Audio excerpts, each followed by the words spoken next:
Ladies and gentlemen, let me tell y'all something straight from the heart. Love is a beautiful thing, but sometimes we confuse it with something that looks like love but really ain't. We call it attachment. And that right there, that's what messes a lot of good people up. See, attachment says, I can't live without you. But love says, I want to live with you, but I still know who I am without you. That's the difference between holding someone close and holding them hostage. Love is about giving, not clinging. When you truly love someone, you give from a place of abundance, not fear. You give because it feels natural, not because you're scared of losing them. Clinging is what happens when love turns into possession. When you start believing that the other person completes you instead of complimenting you. That's not love, that's dependency. When you cling, you create pressure. You start expecting the other person to constantly feel your emotional needs, to reassure you, to make you feel secure. But love doesn't work that way. The moment love turns into a demand, it stops being love and becomes control. Giving love, real love, means offering what's inside of you without expecting anything in return. It's about letting someone feel safe, seen, and valued, but still letting them be free. See, love is like sunlight. It shines freely. You can't grab sunlight and stuff it in a jar because the moment you do, you lose it. The same goes for people. You can't hold them too tight and expect love to breathe. When you cling, it's like you're suffocating the very thing you want to keep alive. The tighter you hold, the more you push them away.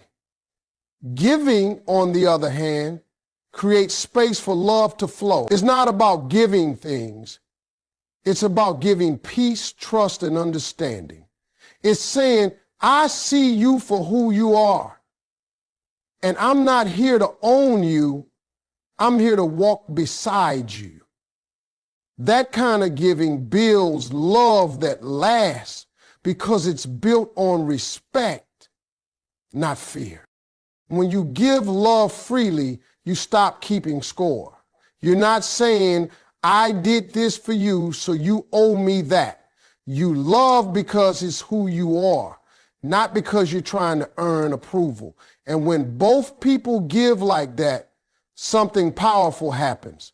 Love becomes effortless. It doesn't need to be forced or proved. It just is. But when one person starts clinging, love becomes heavy. You start worrying more about being loved than about loving. That's what jealousy creeps in, when insecurity takes over, when arguments start from nothing. Because clinging isn't about love. It's about fear of being alone. Real love doesn't come from fear, it comes from fullness. When you love yourself first, you don't need to cling to anyone else to feel whole. You can give love without losing yourself.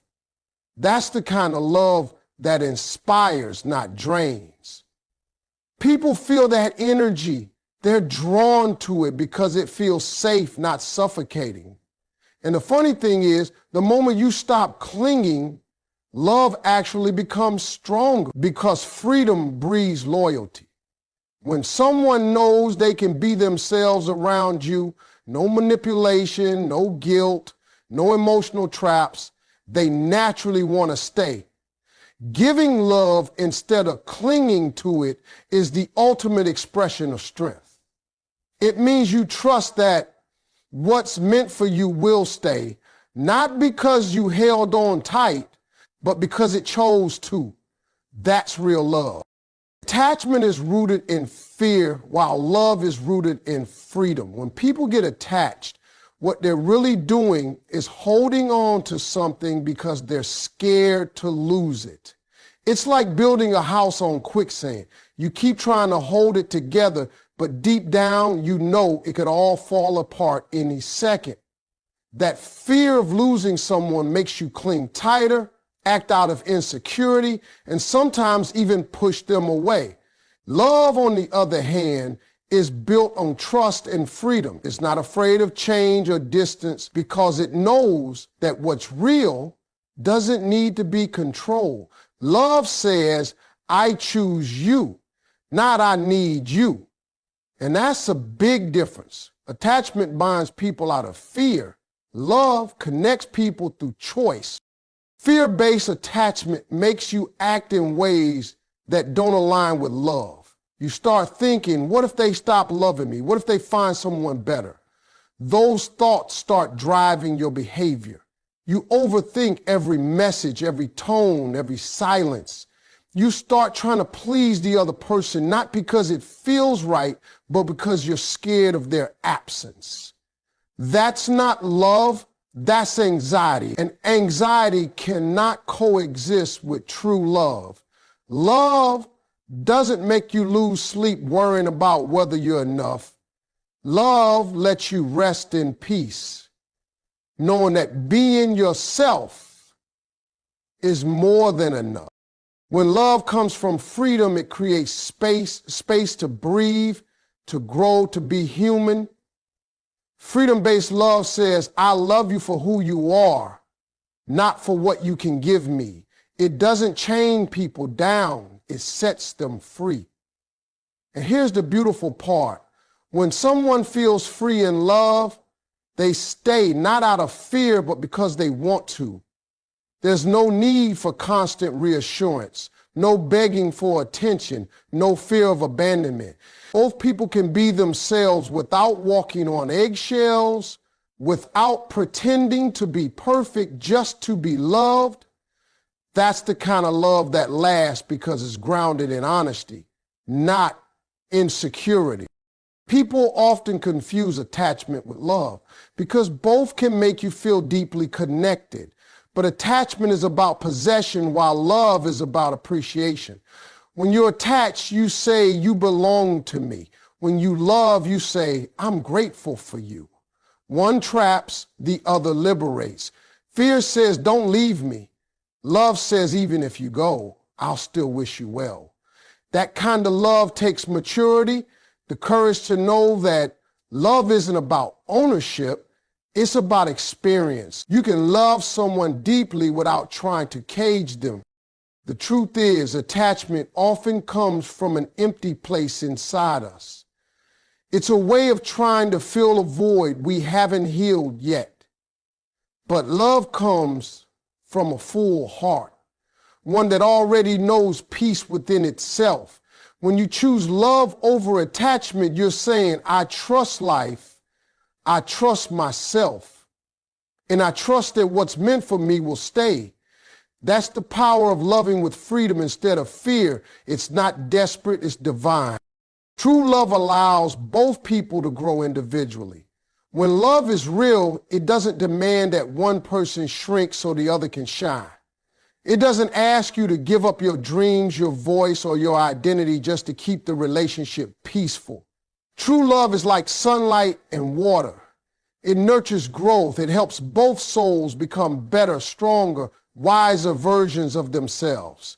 If your love is holding you back from being who you are meant to be, that's not love, that's limitation. Love should make you feel expansive, not small.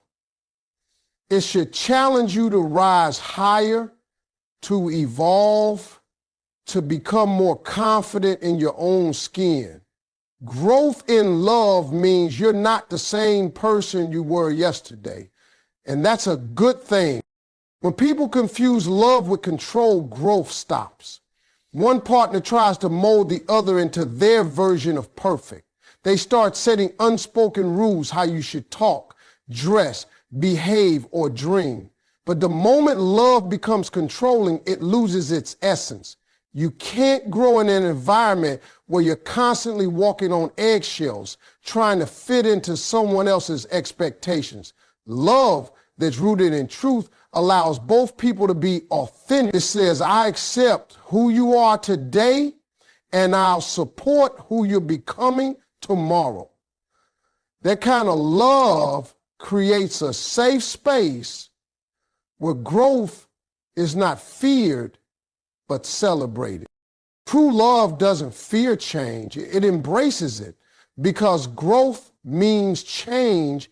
And when both people evolve, the relationship evolves too. You might not always grow at the same pace, and that's okay. What matters is that you keep supporting each other's journey.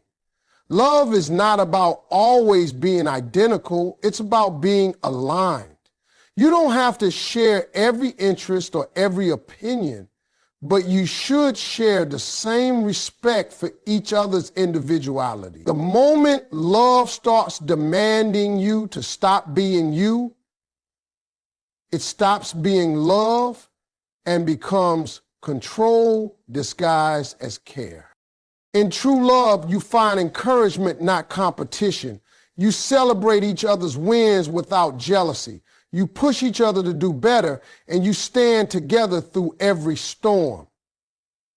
Real love inspires you to chase your purpose, not abandon it. When two people are growing together, the bond becomes unbreakable because it's built on mutual respect. There's nothing more beautiful than a partnership where both souls are evolving side by side. Not because they need each other to survive, but because they choose to thrive together. And here's the truth. When you allow growth in love, you keep the spark alive because growth brings freshness, new experiences, new depth. You keep discovering new things about yourself and your partner. You don't get stuck in routine or fear of change because you both trust the process. Love like that doesn't suffocate. It breathes, it moves, it expands. True love never asks you to lose yourself. It helps you find even more of who you are. That's the kind of love that lasts a lifetime. Not by holding on tightly, but by growing freely, together and apart. You can care deeply without losing yourself.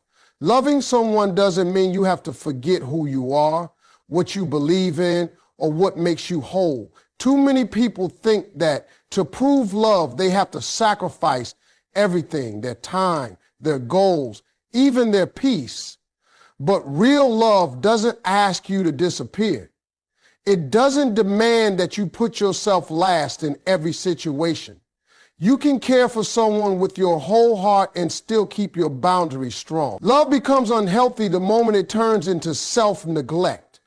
You can't pour endlessly from a cup that's empty. The best relationships come from two people who know how to love without abandoning themselves.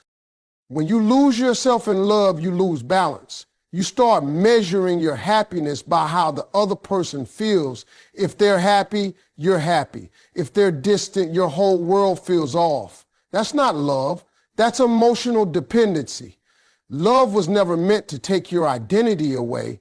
It was meant to add meaning to it. The truth is, the more grounded you are in yourself, the more capable you become of loving someone else the right way. Because when you're whole, your love is calm, not chaotic. You don't need to chase attention or beg for reassurance because you already know your worth. Caring deeply doesn't mean giving up your space or your dreams. It means sharing your world, not surrendering it. You can be madly in love and still keep your individuality. You can support your partner's growth while still nurturing your own. That balance is what keeps love alive.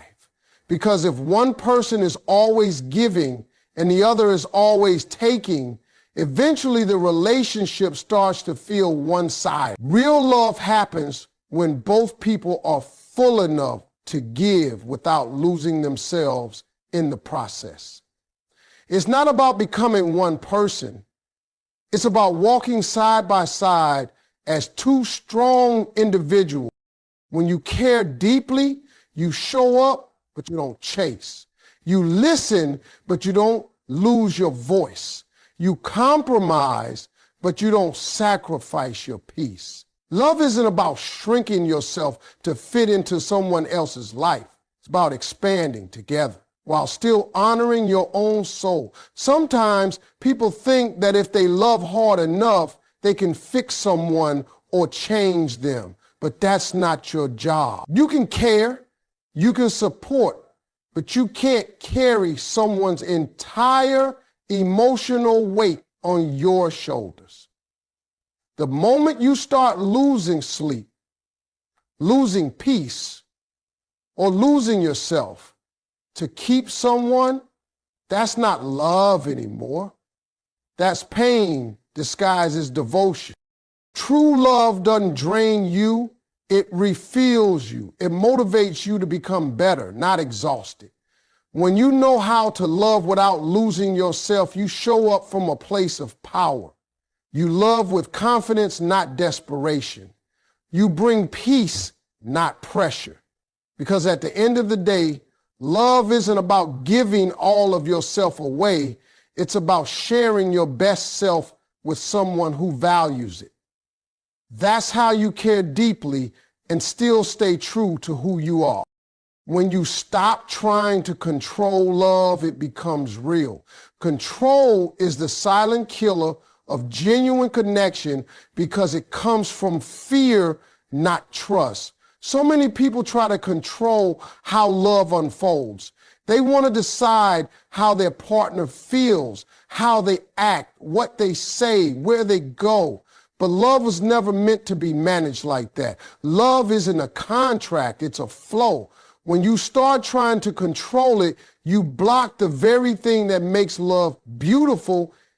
It's freedom. You can't force someone to love you a certain way, and you can't make them express affection on your terms. The moment you do that, love starts losing its magic. Real love only thrives in honesty, not in manipulation. Control often comes from insecurity. When you're scared of being hurt or abandoned, you start trying to hold on tighter. You start questioning everything, overanalyzing words and doubting actions. But the truth is, love can't breathe under pressure. When you constantly try to direct how love goes, you stop being present in it. You start worrying about outcomes instead of enjoying moments. Love is meant to be felt, not managed. And the hardest thing to learn in love is letting go of control and trusting the process. Because when you trust, you stop forcing things. You stop trying to make someone prove they care. You start to let love just be. You can't control another person's heart, and you shouldn't want to. Everyone deserves the freedom to love authentically. Real connection happens when two people choose each other freely every day, not when one person is pressured into staying. The beauty of real love is that it's voluntary. It's not born from rules or fear. It's born from choice. When someone chooses to love you without being forced, that love has depth. That's the kind of love that lasts because it's sincere, not coerced. When you stop trying to control love, you give both people room to grow. You start to trust that if something is meant for you, it doesn't have to be chased or manipulated. It will stay naturally. And if it doesn't, that just means it wasn't aligned with your journey. Letting go of control isn't giving up. It's growing up. It's saying, I don't need to manage this. I trust what's real. That kind of peace allows love to breathe. It lets laughter return. It lets affection flow again. And it keeps resentment from taking root. The truth is, control only gives you the illusion of safety, but it actually steals your joy. The more you try to grip love, the faster it slips away. The people who love the best are the ones who love freely. They don't chase, they don't beg, and they don't force. They love with open hands, not closed fists. Because when you stop trying to control love, you finally allow it to become what it was always meant to be: real, honest, and free.